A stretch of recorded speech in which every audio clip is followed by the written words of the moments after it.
mid-afternoon, everybody, as you begin to join us. Thanks for being here. We're going to give folks a few minutes to continue to arrive before we kick off our session. We hoped to serenade you on this Friday, but discovered that we're not that tech savvy. We can either have a title slide or music. So right now you're getting the full title slide treatment, so you have no doubt where you are. It's like, you know, when you're on a plane and they say, if you're going to Phoenix, welcome aboard. If you're not, you probably want to stand up and exit the plane at this moment. So if you are here for arts and justice, you are in the right place this Friday. Carlos, just give me a hi sign when you want to dive in. I'm also happy to be the filler content while we let others arrive. The welcoming housekeeping that everybody really knows at this point, right? You're on Zoom. Welcome, Fritz. Glad to have you here. Please, everybody, do share your name, pronouns, and the organization or whatever affiliation you want people to know about you in the chat. We have a hearty group, so we won't go around and do in-person introductions for everybody, but we are excited to introduce you to the speakers and participants for today. My name is Megan Thomas. My pronouns are she, her, hers, and I am the president and CEO of Catalyst of San Diego and Imperial Counties. Really just thrilled to be co-hosting this session, number 2 in a series with the Clare Rose Foundation and the City of San Diego Commission on Arts and Culture. If you were reading the title slide, you saw that we've sort of dubbed this series the State of the Arts. I was thinking today, I kind of think of it as arts and, right? Because we've got arts and justice today, right? And really, when we're thinking about arts and cultural institutions and installations and just the experience of arts, it really is about the relationship that we have with that piece of art, experience of art, and that even the artists themselves and their relationship to the art. So we're excited to talk to you about arts and justice, and how could we have a more apropos topic for the times than the importance that comes through the arts in terms of being able to express our experiences with justice and injustice, and our ability to build spaces for healing and restoration for the circumstances we all know that take place in these systems that can oppress, and we also hope can be broken down and built in new and better ways. This webinar is being recorded, and we'll share a link with you in the follow-up email afterwards. And do help us out. We have honed our evaluative poll to a 3-question multiple choice 30-second item that you can respond to at the end. It'll pop up on your screen. With that, I'm just more thrilled than I can express to pass the virtual mic over to my friend, someone who I admire and have enjoyed working with for the last 10 years, Matt DeVigo. Matt, please bring us into this space and set us off on a journey. Thank you, Megan. The feeling is mutual. Well, welcome everyone. Good morning. Happy Friday. We've made it through the week. Just a quick overview. This, as Megan kind of mentioned, this is a second session of a 6-part learning series about arts and culture in San Diego. We created the series really to lift up, create awareness of the impact arts and culture is having in our community beyond just entertainment and tourism, and really how philanthropy can get to know and better support smaller community-based arts organizations working at the intersection of some of today's most pressing issues as justice, health and wellness, education, community development, and workforce development. And today, as we know, our focus is on justice, and we've got an unbelievable panel with us today. We've got Helena Huang from Art for Justice Fund at the Ford Foundation. She will share the work that they're doing and also her national perspective on the arts and justice space. We've got Chelsea Rouhani from the Justice Arts Collective SD, which is breaking news, a new name, they just renamed themselves, who will kind of anchor how the work is showing up locally in the juvenile justice space. We've got Tracy Thompson, ED of the Executive Director of the Juvenile Court and Community Schools, on why he, from his perspective, this work is important and some of the challenges that they face in this space. And DJ Tolbert, a young arts leader at David's Harp Foundation, on how he used the arts to navigate the juvenile justice system and to continue his journey beyond the system. So without further ado, it's my pleasure to pass the baton over to Helena. And I think we're going to start with a video first, right, Carlos? Great.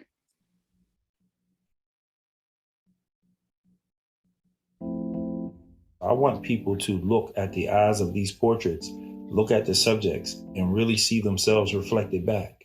Because if we see each other as ourselves, then that's a form of justice.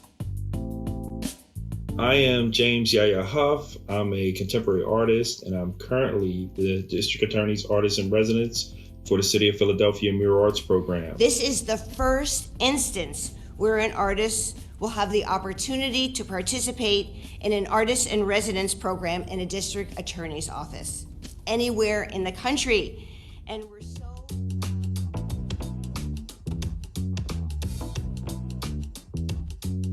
The stated goal of the residency at the DA's office, which I've titled Points of Connection, was to sort of bring the lives or the lived experiences of those people in Philadelphia who've been justice impacted and center them. James decided that he wanted to interview people who have had long sentences, people who were juvenile lifers, people who've recently got out, and he wanted to ask people the question, what is justice? And sort of juxtapose that narrative with a judge, with a victim's advocate, and with a district attorney. I embarked on interviews and also a learning process with these individuals, and also bringing them together to work together and interview each other. These ideas never happen without the support and the fuel to make them happen and the resources. And that is where Agnes Gund and the Art for Justice Fund came in. I think an artist in residency, because they have this incredible capacity to communicate, and because we're talking about a movement for criminal justice reform in the United States, arguably the most important civil rights movement of our time, it makes perfect sense to me that artists should be involved. James Huff was really the right artist. We had known James for 20 years, worked with him at Graterford. He's wise, he's talented.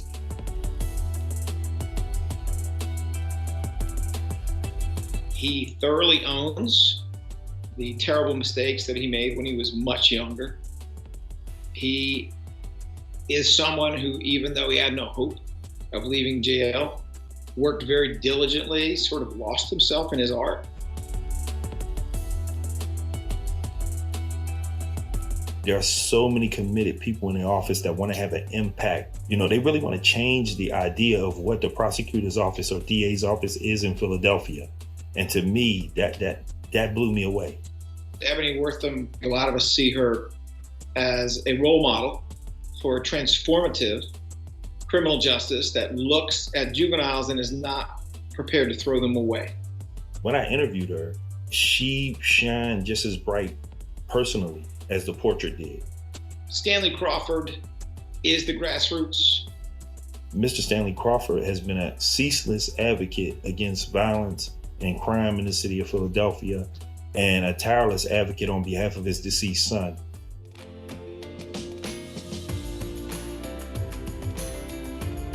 We have found that art making has a particular power to engage people, to both shine a light on our distinctions and underscore a commonality. I think this project should be replicated other places in the country. We are just a very small part of a much larger movement towards reform. We're in a period of great social change, and this residency represents a point in that change.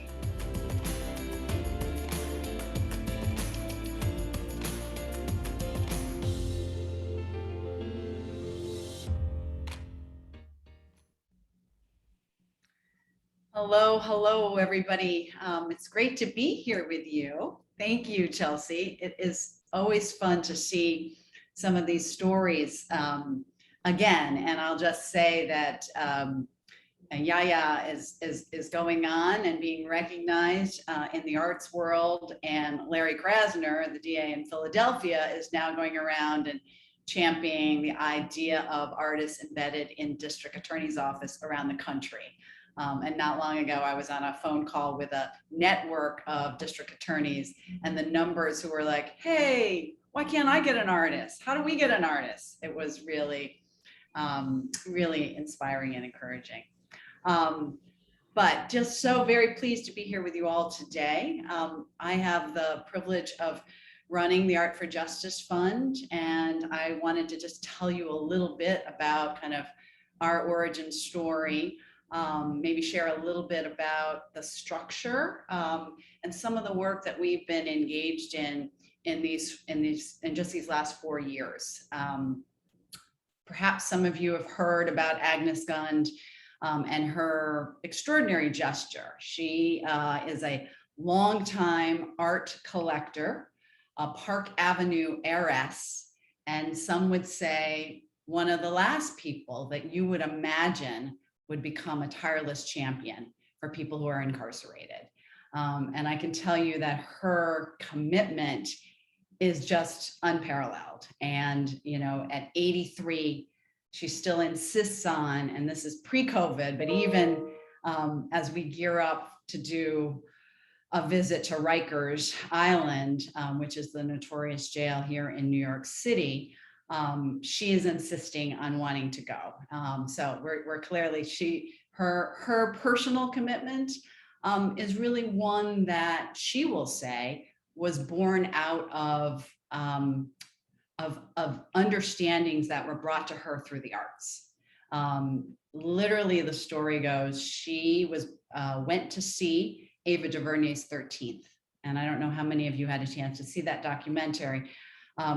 Agnes went, and afterwards she came home and she literally looked up at her wall and thought, what can I do to end mass incarceration? And in that instant, she decided that her contribution would be to take a painting that had hung on her mantelpiece for 25 years. It's the Roy Lichtenstein masterpiece. She was an art collector, so she knew that it could command a pretty penny. And within weeks, she had sold it. She sold it for $165 million. And that's a big amount of money for a painting. And she dedicated $100 million to start the Art for Justice Fund in 2017. And since that time, we have been this catalytic time-limited fund. She said, I recognize there are certain political opportunities around criminal justice reform right now. And I think that by combining art and advocacy, we can make a difference given kind of what was happening in the larger ecosystem. And as you'll recall, during that time was increasing bipartisan interest. There were many more formerly incarcerated people and leaders who were coming home and playing very active roles. State level advocacy work that I'm sure many of you have been supporting and are well aware of was getting stronger and more robust. And it just really felt as if the moment around narrative change was really calling us. And so Art for Justice has tried to respond to those needs. We have moved fairly quickly in 4 years, and I think in no small part because we're time limited. Not only do we feel the urgency of the issue, we feel the urgency of our own kind of our own trajectory.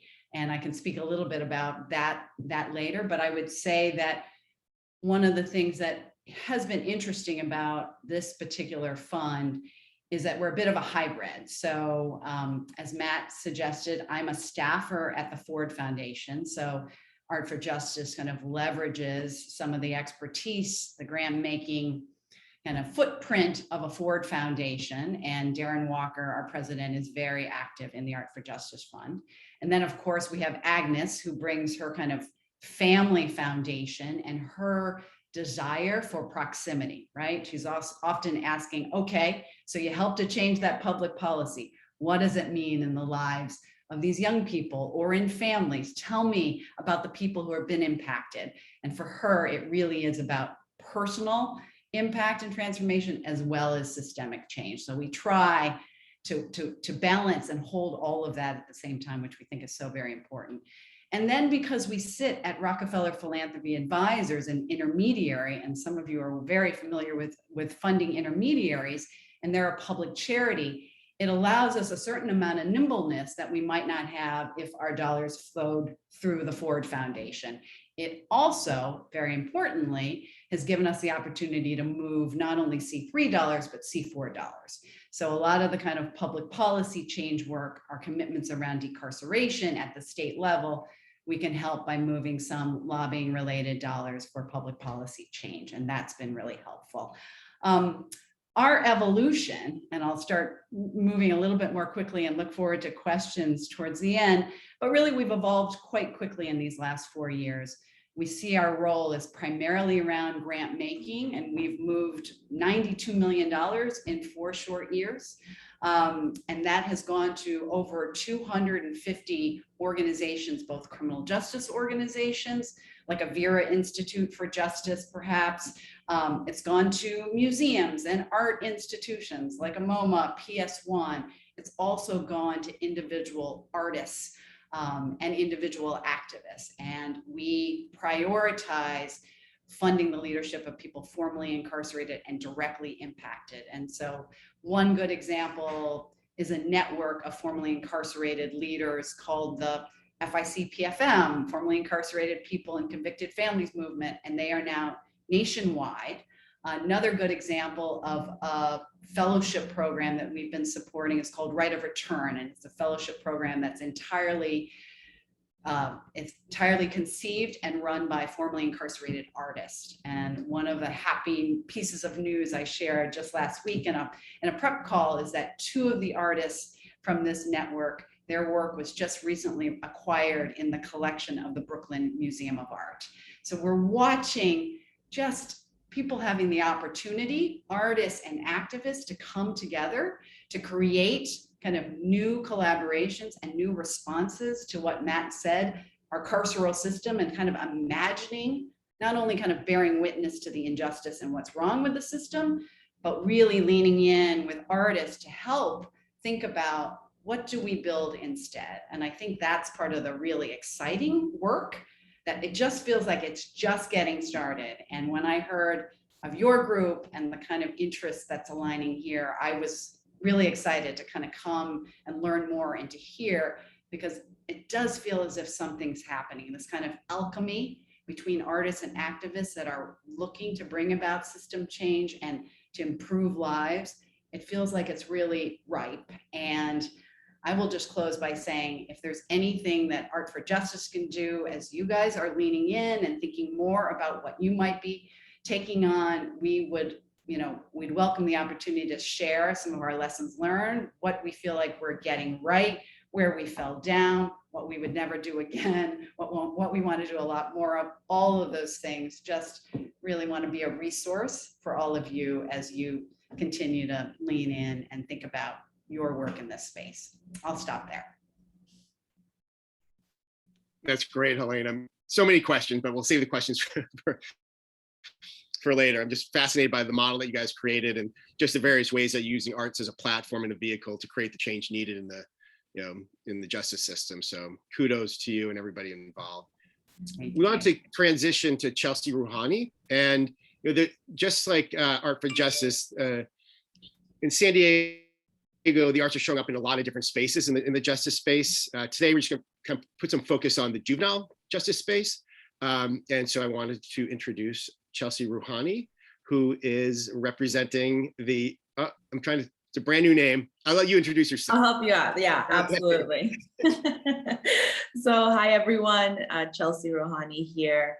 I am representing a group that as of Wednesday has named ourselves the Justice Arts Collective SD. So we've gone by a couple of names and I'll explain why, but that is our group. And a little bit just about me before we jump in. I'm a 3rd generation San Diegan and very proud San Diegan. And I'm also the granddaughter of my grandfather, who was impacted and engaged in the juvenile justice system in San Diego, when at 12 years old, he got into a really bad fight and was put into solitary confinement. And the impact of that ruling was with him for his whole life. So when I do the work that I do with the amazing organizations that I'll be sharing about, it is very much dedicated to my grandfather and the lifelong impact that being engaged with the justice system can have, either for negative or positive outcomes. So let me back up and say a little bit about who we are. The Justice Arts Collective SD is an emergent network of community-based, arts-based providers, all of whom independently have engaged with the juvenile justice system. And in May of 2020, we began to work together with the assistance of a group out of Los Angeles called the Arts for Healing and Justice Network. So the Arts for Healing and Justice Network, a number of years prior, had created a really robust collective within Los Angeles of similar arts-based, community-based arts organizations who all work within the juvenile justice system. And by creating a shared network, they were able to advocate for policy change. They were able to provide a consistency of programming, and they really built this powerful network within the Los Angeles juvenile justice landscape. They then received a grant from the Mellon Foundation to replicate their work. And that's what brought us into their world. So in May of 2020, myself, along with A Reason to Survive, also known as ARTS, a Playwrights Project, the Aja Project, and David's Harp Foundation began to look at what it might look like in San Diego to have a similar network of arts-based, community-based providers in the juvenile justice space. And the work required a lot of trust, because it was a little bit of kind of sharing what work you do and what work I do, and how much do you get paid for what you do, and what spaces are you comfortable programming in, and what youth have you interacted with. But because of previous interactions, and a lot of that really is due to the Creative Youth Development Network and the strength of the connections within the San Diego nonprofit world, that process was able to go really quickly. And at the end of our sort of phase one, these 4 organizations and myself as sort of a coordinator and convener of them, decided we did see value in having a network or a collective in San Diego for these organizations. So we're now in what we call a phase 2, and that phase 2 was made possible by the Clare Rose Foundation in a responding to the request of these 4 founding organizations to continue supporting my role within this effort. So we're now in a phase 2 at looking at implementation of building this network in San Diego. And there's a lot of kind of coalition building work that we've been doing, and I think it must be said that these 4 organizations are by no means the only organizations doing great and impactful work in this space. And so now we're looking at what is it going to take to grow this collective and this network, to invite in others who are really leading the charge in this space of juvenile justice and arts programming and creative youth development, so that we have the power to really make an impact across the system. And I think there's a couple of kind of learnings that I'd love to share with this group.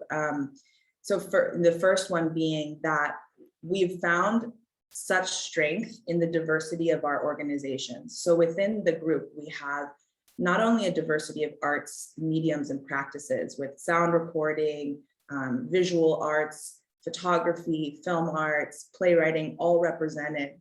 But we are starting to see opportunities for collaboration that weren't easily facilitated before the leaders of these organizations were in conversation. So for instance, we're looking now at what it might be to have our photography and film students supporting our playwrights and how they might be working together on projects. And those sort of cross partnerships are where we're seeing that a collective could not only provide sort of interventions, immediate interventions, but can also then provide a bridge for reentry.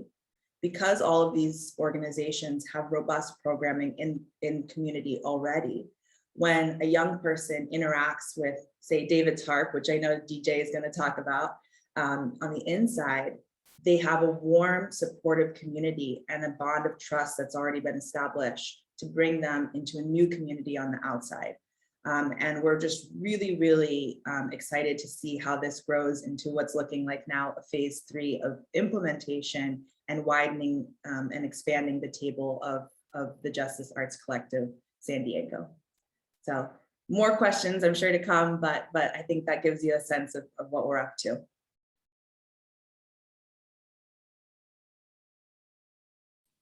It's exciting work, and it's been real pleasure for Clare Rose just to watch the evolution and the emergent process that you guys have been engaging in, and it was exciting to hear that the most recent update. So congratulations to you all, and look forward to seeing how the next year plays out too. Thank you.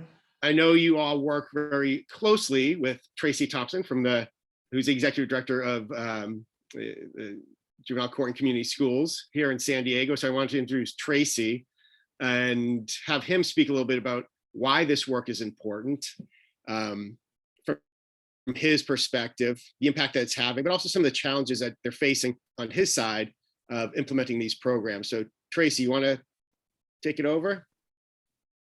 Absolutely, Matt. And thank you, Chelsea, because we are a beneficiary of all the great work and partnerships that you spoke about. Again, I'm Tracy Thompson with the Juvenile Court Community Schools, the proud executive director. And I say proud because we've made a significant impact on juvenile justice reform here in San Diego County. We work very closely with several organizations, as well as Georgetown University Youth and Custody Practice Model. Here in San Diego, we've had hundreds of kids locked up over the past few years. Now we're down to simply 140 or 50. So with that in mind, I got to credit the arts for contributing greatly to the reduction in crime, reduction in incarceration, and successful transition to being successful young men and women in life. By saying that, is we partnered with the Georgetown University Youth and Custody Practice Model, where we had access to the best resources and research and data throughout the country. And clearly, you think about visual performing arts, oftentimes an educator would now bring that to the attention of folks. We talk about reading, we talk about math, we talk about social studies and the sciences.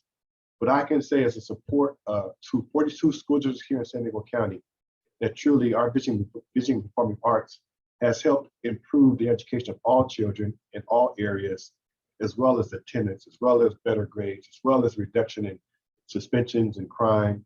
So I want to make sure that I share, and I'm glad to be at the table again to talk to our partners about the value of this wonderful subject. Our great work was recognized by the California Department of Education as a distinguished school. We were the first in the state of California as a juvenile court school to be recognized. With the great work and leadership of Amanda Wallace and working with many partners on the Zoom and beyond, we realized that we were onto something. As I mentioned, all the improvements in grades and attendance and other things, but more importantly, student engagement, student leadership, student attitude, student self-esteem. When you think about what we've been through as a country the past year and a half, the pandemic, and the social justice matters, we couldn't have gone through this in supporting our students without addressing their social emotional learning, without including the arts. And I say that because, again, we want to focus on the core subject matters, but through this research, through our data, we know that this is a very valuable resource. More importantly, because we are being culturally responsive, we are being linguistically responsive, and arts go across all languages, all cultures, and that is something that we should champion versus isolate. When I think about successful schools, we speak from a strength-based perspective. And again, when many students who come to us, unfortunately, by way of suspension, expulsion, incarceration, also have programs that's impacting the homeless students, programs for foster, and sometimes they cross over to the justice system. We can't talk about being sensitive to their culture and being socially, emotionally supportive and being restorative without talking about the arts. And shortly after I speak to you, a young man, DJ, is going to speak to you. He's going to bring it on home. But I do want to talk a little bit about why this is so important. You know, last year we had over 12 partners. And unfortunately, we learned that the California Arts Council funding this year has been reduced by $600,000. That is a significant impact to the great work and the great framework that we have developed. And I wanted to make sure that I bring this to your attention because, again, too often we think about dollars and cents. Now think about how much money we actually save when we prevent a kid from being incarcerated. Oftentimes we'll speak to audiences and I tell them it's so much cheaper to send someone to Penn State than State Penn, or send someone to Yale versus jail. So if you're really about what's good for our students, good for our country, let's put our money where the mouth is. And I can testify that students like DJ and others have really come to light. As you probably heard about the poem that Tupac, "The Concrete Out of a Rose," we have so many roses because we integrated the arts into our program. And I'm so glad and proud to recognize the work that's going on with our collaborative, but I'm looking to expand. I would love to expand because there's more kids out there in need of this type of opportunity. So with that, I'll close and I'll turn it over to my man, DJ. Matt, you want to introduce DJ? Sure, I think you already did a good job of it, but yeah, I mean, without any further ado, here's DJ Tolbert from a student. I mean, he's an arts leader at David Tarp, and he's going to share with us his journey through the system using art and how he's continuing to use the arts on his journey past the system and really giving back to the community and really being a leader for other young people in the space. So DJ, why don't you just take it away? Thank you.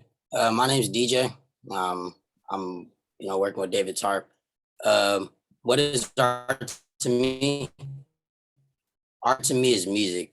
The reason why I say that is because when I'm doing music, I'm pouring out my emotions, but I'm painting a picture when I'm pouring out my emotions because that's something that I love and that's something I enjoy to do. When I was incarcerated, I had a lot of problems. Some kids didn't like me. I didn't get along with some of the officers. I was going through, emotions with because I wasn't with my family. We're in COVID, so I couldn't get a contact visit. I could only talk through an iPad.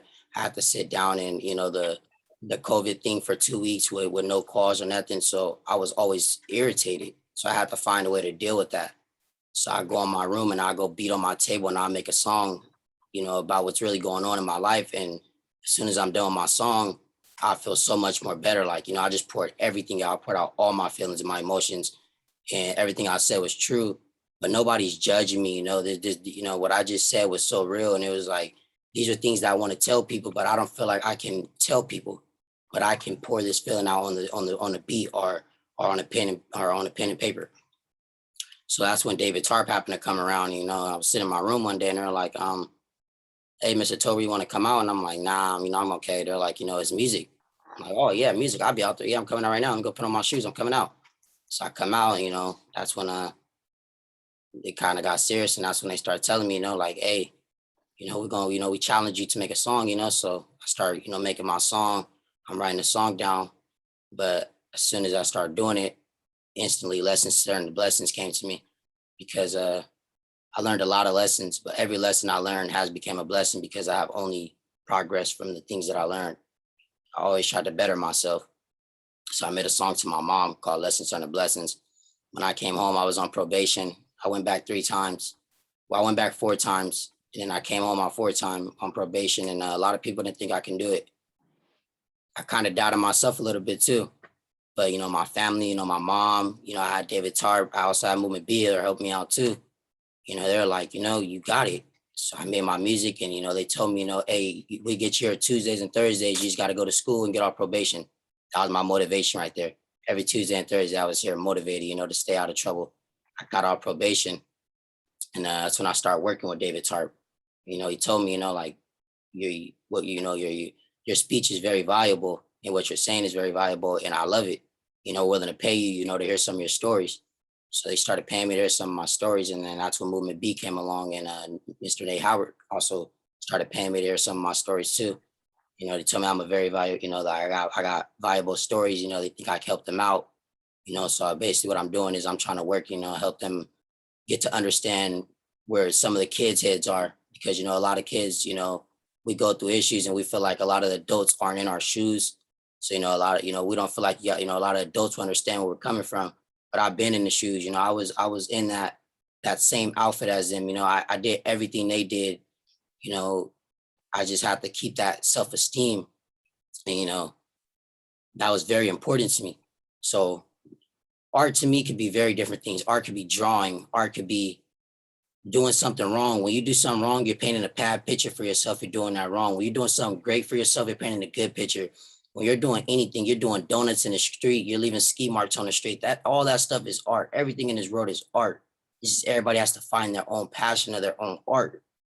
So that's what I had to do. And I found music, and music was in the halls. I know people that love drawing. There's all types of art. And I feel like art is a very, very important thing, not only in the halls, but in the society that we're in right now, because people need to have something to get their mind off these type of things. So that's what it was to me. And that's how I started using my art. JCCS, that's something that also helped me out. I didn't think, school was going to go as good as it went for me, but they helped me out. There's a lot of things that motivate me. JCCS and art, bro, was one of the main things. I didn't even know I like art, but I love art now. And I'd like to show you guys a song that I made for my mom.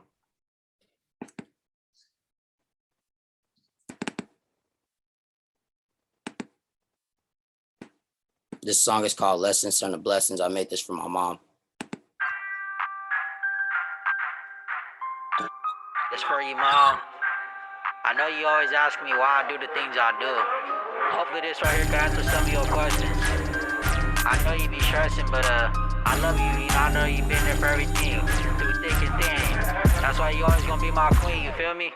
Mama told me go to school and go and get your knowledge, but instead I went to school to act a fool and started wilding. I thought that they didn't like me, but they was racial profiling. A young black man that really could have went to college, but instead I took this straight life and really took this fast route. I never thought that I'd see us every night I pass out. I swear that I'ma make it when I do, who gon' laugh now? Teacher used to hate me cause I was known as a class clown. Mama getting calls every day from the school. When she showed up to that school, I swear to God she acted fool. Everybody got a person who gon' stick by their side. It might get a little bumpy, but stay strapped for the ride. Cause all love fails, they gon' still be by your side. I remember going to court and being told to all arise. Looking back and seeing tears falling down my mama's eyes. Then I look up at the DA, she is smiling, tell a lie. She'll tell them all the bad, but she won't ever tell them why. So it is what it is. I learned my lesson and just strive. They ask me why, and that's the question. And they don't understand that most lessons turn to blessings. All this miscommunication got my mama stressing. She be praying that her son out here, but ain't clutching a weapon. But she don't understand, I only keep it for protection. Hey, I told her only for protection. And she don't understand, I only keep it for protection. Hey, I told her only for protection. That's why you're always gonna be my queen. I love you, Mom Dukes. Everything I did was for a reason. I'm sorry if I ever hurt you. So right there was the song that I made for my mom, and that song really helped me out. That song, I expressed a lot of emotions, and when I did go to court, I did see my mom, and I look back and I did see my mom cry. It really hurt me. The DA will tell everybody, this is worse, but they don't ever tell, why some of the kids do the things that they do. Not everything, has to be, not everything should be done. Some people also don't have a way, and I feel that people need to understand that, and everybody can change, and I think art is something that's going to help a lot of people in this society. We just got to push it. So that's it for me. Thank you, guys.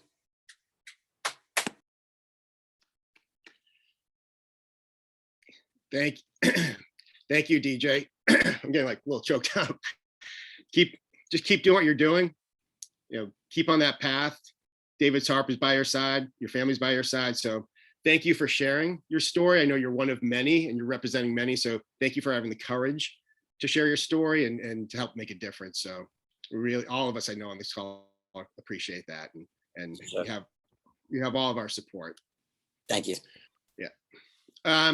So we were gonna transition. The thought was to go into some small breakouts. I think we're running behind and now we're right on time. So it's all kind of working out. The intent, so Carlos, if you want to put some prompt questions in the chat, thank you. We wanted to kind of get a feel for like who's in the room and connect everybody and break out into maybe 4 or 5 groups of 4 or 5 and just get a better understanding of like what's your current interest or engagement in the arts and justice space. And then maybe what would help turn your interests into engagement or deepen your current engagement to help support young people like DJ. So maybe spend 8-10 minutes in breakouts discussing those prompt questions. Then we'll come back and maybe share out a little bit, but also open up the floor for questions for all the panelists. An hour goes by really fast, so I'm gonna be quiet and have Carlos put us all into breakout rooms. Thanks, Carlos. I'm sorry if anybody got cut off during the discussion, but we wanted to have about 10 minutes to kind of engage with the panelists and elevate anything that came up in your breakout and questions you may have. So we'll popcorn around. Anybody feel free to lean forward and ask DJ, Chelsea, Helena, and Tracy came up during their presentations. Don't be shy.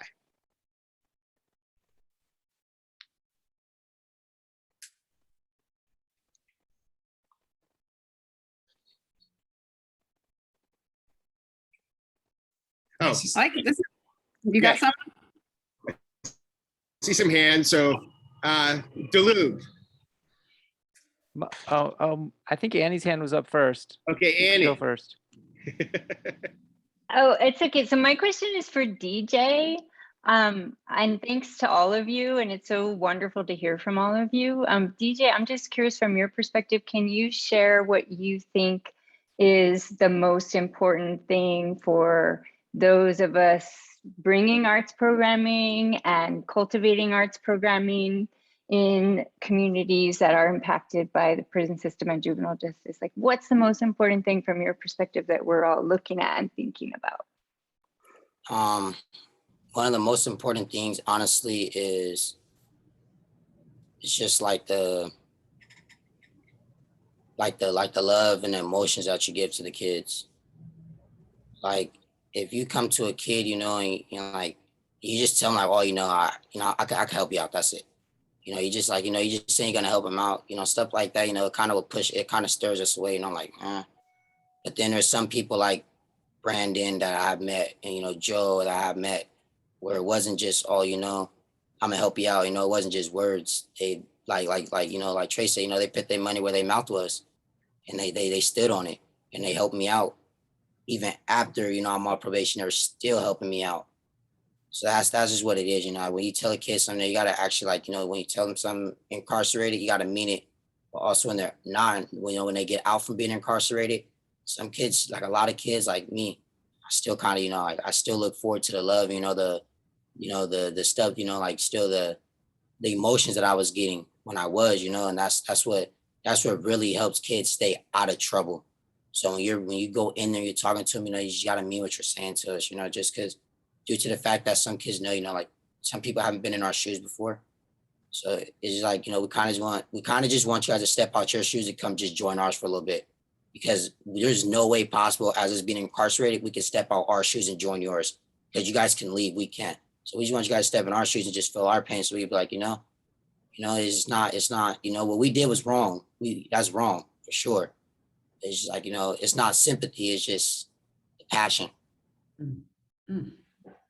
Beautiful. Thank you so much. I love that. Yes, ma'am. I think I'm next up. I have a question for Helena. Thank you for joining us here in San Diego. We appreciate it so much. Would love to hear your perspective. There are a lot of questions for you, but I'll just go with one for right now.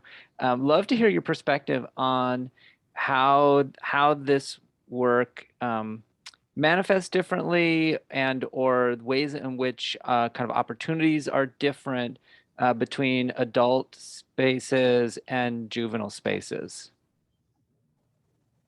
A really good question. And I'm still sitting with DJ's kind of wisdom and words. And I think, such a prime example, right? I think young people have a way of just kind of cutting to the core, right?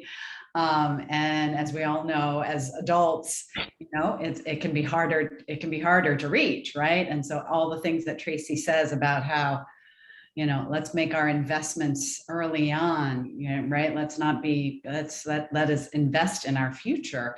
All of those things make so much sense. I will say that it's been interesting on the philanthropic side in the criminal justice spaces. I've been kind of in criminal justice philanthropy for, many, many years, over 2 decades. And there was a time when you couldn't get more than one foundation at a time, one national foundation at a time, I should say. There's always been local foundations that have been doing some of the hard work on the ground. But national foundations, usually it was like one at a time, right? And it has only been in the last 4 or 5 years, maybe a little longer, but that the numbers of whether it's the kind of newer philanthropies on the West Coast, right, out of Silicon Valley, the Chan Zuckerbergs, the Googles, the other individuals who have kind of really engaged around mass incarceration and specifically wanting to bring relief to adults and people in the deepest parts of the system, right? And so that, that kind of energy and that kind of largesse, and we've been, I think, doing a much better job of organizing ourselves on the national level. I think, early on, right, it's often, as we in foundations say, like practitioners and organizers, like, organize yourselves and coordinate and align so you can be greater than the sum of your parts. And then we often don't do the same. And so I'm heartened that on the criminal justice reform side, I think the last bunch of years, there's been more dollars and more appetite to really building relationships amongst and between ourselves, figuring out that, all of this work requires all of the strategies. It's not an insider strategy or grassroots strategy. It's both and we've got to be really coordinated. And I think that kind of development and maturation in the ecosystem is starting to pay off, right? I mean, we're in a precarious political moment right now, but I think that a lot of the ground has been laid and the kinds of networks that Chelsea's engaging in, it's really the networks and those relationships that are going to enable us to take advantage of the political cultural moments that are all around us. So I think that your question about juveniles, adults, I think the juvenile work has been, in some cases, it's actually unfortunately been suffering with the new emphasis on adults and the kind of largesse that has moved into more of the adult space, and you might be feeling it.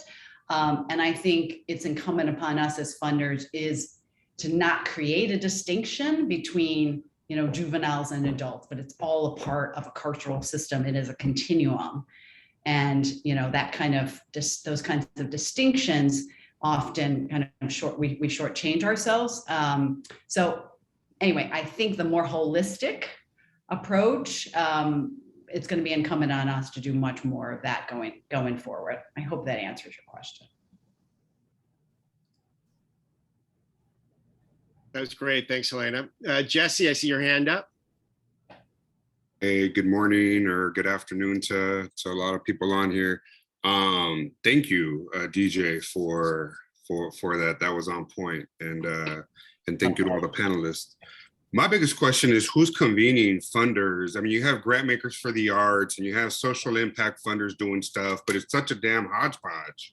And so when Darren Walker and I go way back, when I started in philanthropy, he had started at Rockefeller. I had started at the Funders Network for Smart Growth, and I helped him with his first grant in Wynwood in Miami. And Wynwood in Miami at the time was warehouses and local artists trying to create a space for local artists to not be displaced, from music to art to graffiti. Many view it as the epitome of great community development. I view it as a huge failure because of the gentrification that occurred and the displacement. And moving back to San Diego about 2 years ago, I'm seeing that happen here again. And I'm trying to figure out who is that collective group that is bringing artists of color, young artists, to create paid positions so that people can stay in the community, not be displaced, so that, you know, folks like DJ have opportunities to connect to some type of wealth building strategy and community development. And in terms of criminal justice, very interested. I helped organize the first conference on prison industry in 1997. There was 14 of us on a committee with Angela Davis, where she coined the term prison industrial complex. Wow. And it's taken 20 years for that to even get to a presidential debate. So what can we do as funders in San Diego, in my hometown, born and raised in Logan Heights, where the gentrification is happening and people are constantly being displaced, where there's no collective place for people to go. I just found out about Soulful Sundays on at Courtyard in downtown by Co-Place. So I'm like, you know, trying to jam at Soulful Sundays, but there isn't that place that brings youth and adults in place for community development and arts. That's perfect, Jesse. And I think the hope is that this is the beginning of that, right? We want to raise these, how arts and culture are bringing and transforming communities beyond arts and entertainment. It was hoping that by bringing the funding community together in this space, it would attract individuals like you who want to get together. Like, and this is the beginning, right? Of, we hope to continue this conversation and convene funders who are come to this space and want to continue the conversation on how we can work together, and not just have arts and culture funders, but justice funders, health and wellness funders, community development funders, all around a table with a network, local network, because all of these issues intersect, right? And help the organizations like David's Harp, who's working with DJ, have the capacity and tools to engage them, to pay them, to make sure that they're receiving a livable wage, that they have somewhere to go, right? So hopefully that answers the question a little bit, but I'd definitely like to follow up with you and talk with you more. Would love to. Just last week, the Walton Family Foundation had a convening with Common in San Diego with young people of color and college students. Now, would I have loved to have seen DJ up at that table with Common and youth that are coming out of, you know, the incarceration system or community college students? They were just tracking the university students in San Diego, which is great, but I still think that there's a subgroup in there that we need to be reaching out to. 100%, 100%. So we could go on for a long time. Oh, Chelsea, real quick. Can I just jump in real quick to that? What you just brought up, Jesse. That's one of the many benefits that we saw in forming a collective. Is that, you know, Arts for Playwrights Project, David's Harp. You know, they're doing a whole bunch of other programming. And what you're asking an executive director to do when building also you know, a robust juvenile justice collective, it's not possible in 24 hours of the day. So, you know, that's really where we saw power in creating a collective, is that we can move as one, either for more funding, either in advocacy, either in programming, you know, in these various directions, as opposed to attacking these major problems in our piecemeal ways. Very well said. Thanks, Chelsea. Well, I'm being asked to hand it over to Megan for our closing remarks and to let you all go have lunch or maybe start an early weekend. So from Clare Rose and for the City of San Diego, thank you for joining us today. And Megan, why don't you take it away? Well, I'll try and be brief. Thank you. Gosh, just deep, deep appreciation and gratitude who has been here with us today and spoken. You know, something that DJ said was everything in the world is art, which is so true. We're always creating, right? So I think the essential thing is that we create together and we create towards something beautiful and better. And I have a lot of faith and hope in the folks who showed up today and the conversations that we're having. Catalyst is proud to work with you all to continue to create this space. And we hope you'll join us for the next session, which is September 22nd at 1 p.m. And that'll be focusing on health and wellness. I think, you know, what we were talking about today was a version of health and wellness, but we'll get a little deeper into that. So thanks very much. Have a wonderful day, a wonderful weekend. We will see you again soon. And if you have 30 seconds, there's a poll that's going to pop up. Just click, click, click your way through it, so we know what we can do more for with you soon.